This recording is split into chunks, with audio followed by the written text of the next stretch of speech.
Bonjour Marika. Tu as animé plusieurs ateliers jusqu'à maintenant à l'espace et tu le fais actuellement. Eh bien, est-ce que tu peux nous dire quels ateliers exactement et qu'est-ce que tu fais actuellement? Alors actuellement, bonjour John. Eh bien, je vous ai apporté des plumes. Voilà. Et je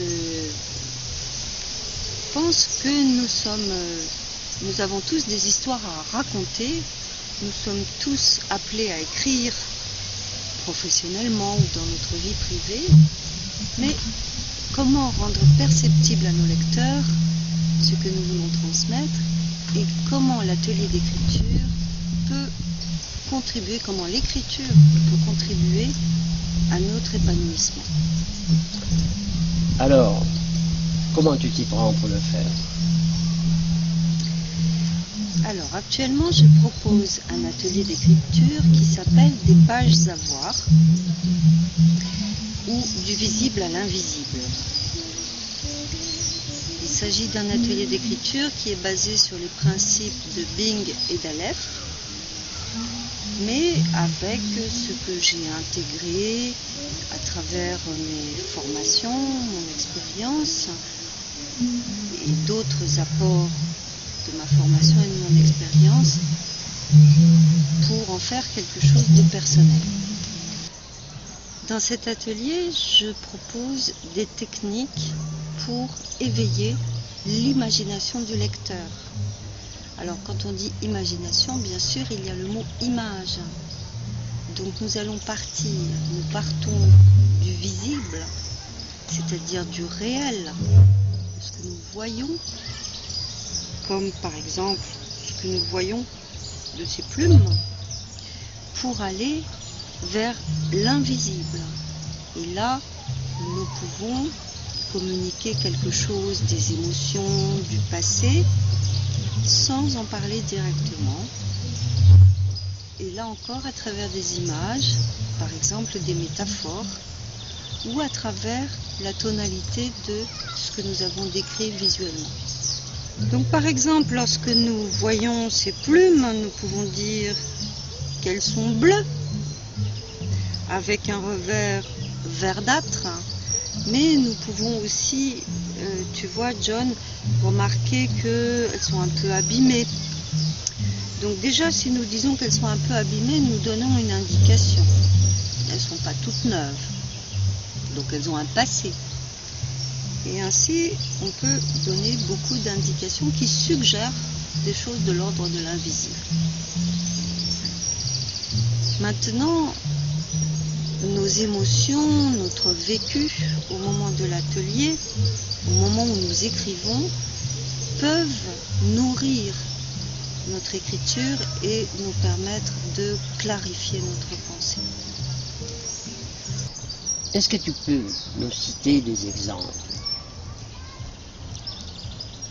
Oui, le premier exemple qui me vient, c'est Stephen King, qui raconte qu'un jour il était très malade et qu'il a eu tout d'un coup une idée qui était une idée fantastique, puisque Stephen King est un écrivain du fantastique.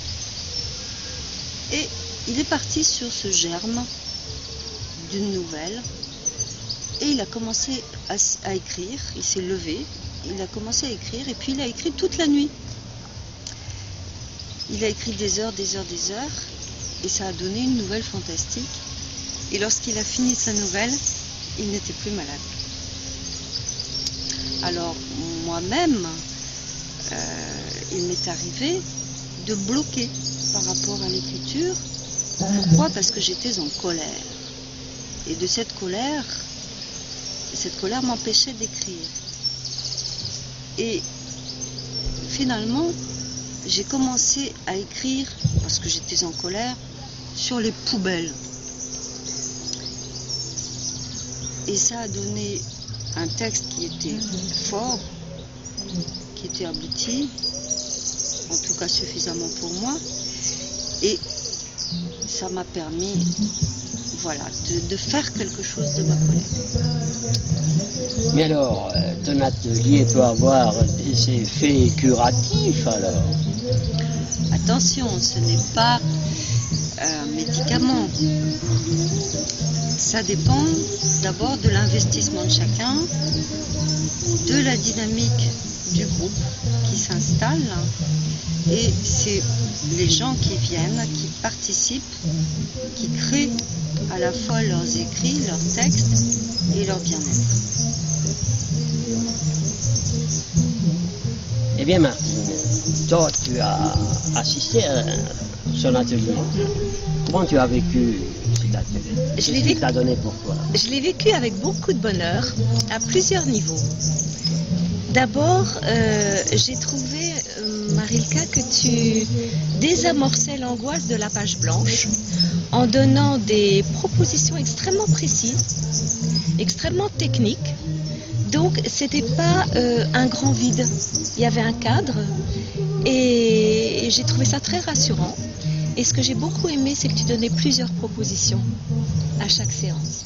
Ce qui faisait que si une des propositions n'était pas, mon texte ne me plaisait pas, je pouvais me rattraper sur la proposition suivante.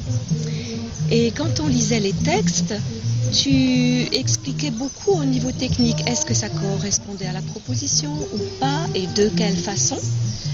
Et ce cadre technique, pour moi, était comme un tuteur pour un jeune arbre, ou quelque chose comme ça, tu vois. Quelque chose de pas enfermant, mais contenant.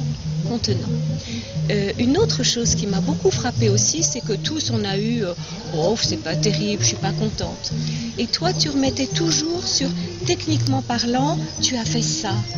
Tu as fait peut-être pas cette proposition, mais tu as fait autre chose. Ça s'appelle comme ça. Et du coup, ça restait pas au niveau émotionnel, ça revenait au niveau technique, tu vois. Et j'ai trouvé ça extrêmement étayant, rassurant et en même temps dynamisant.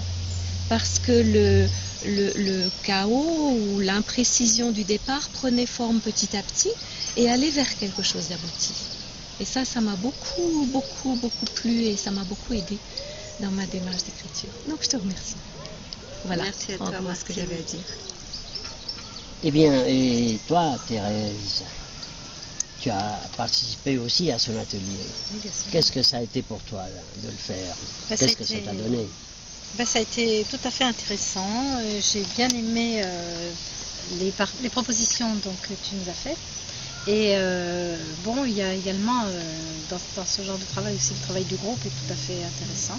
Donc tu as laissé la place au groupe, tu nous as laissé de la place. Et en effet, là je rejoins ce qu'a dit Martine par rapport à l'approfondissement de l'écriture. Donc c'est vrai qu'on a retravaillé, qu'on a pris le temps de retravailler parce que tu nous as proposé un temps. Et tu nous as également relu et ça j'ai apprécié. Donc j'aime bien ce rythme que tu donnes à tes ateliers. J'ai été à d'autres ateliers, hein, des fois les rythmes sont très différents. Et là j'ai bien aimé le rythme que tu nous as donné. Alors, j'ai eu un groupe, nous avons formé un groupe très fort. Ça, je suis d'accord avec ça. C'était vraiment une belle aventure ensemble. Ouais. Alors, quel sera ton prochain atelier d'écriture que tu vas animer?